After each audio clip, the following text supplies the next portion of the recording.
Seslerinden haybayım Yakamda bir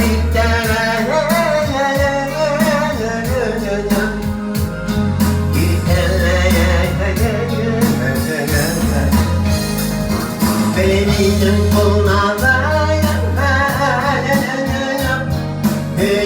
yine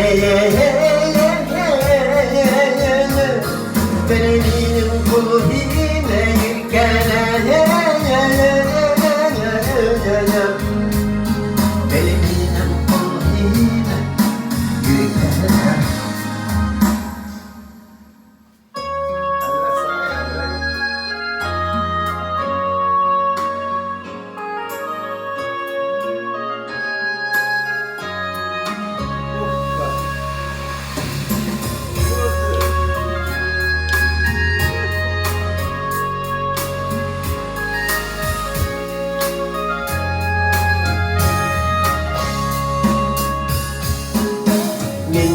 Bakar aşağıya Girdim yine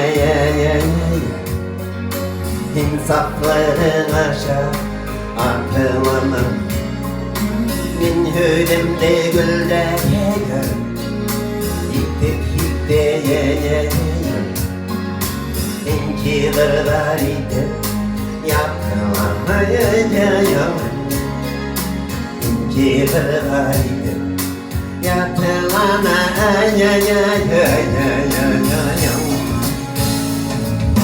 Başka bir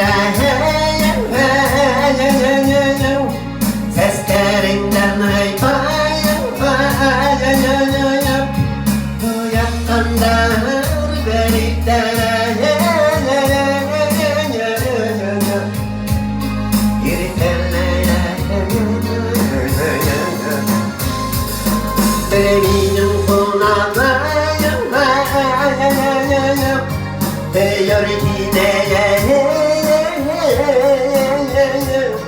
Benim kulağım yine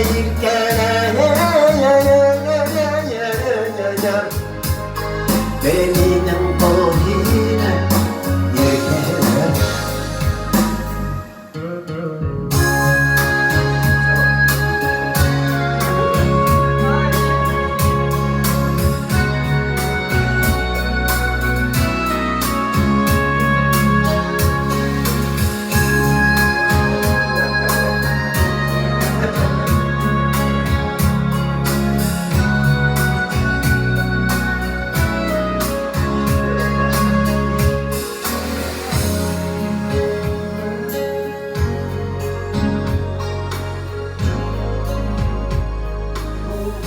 С того раза получше, чем того. Полегче. Где аплодисменты? Ну, постепенно. Рафаэль, а ты сам подстукиваешь? Сидеть не надо. А Книга что? был В конце дурачок. было так бы, а чё?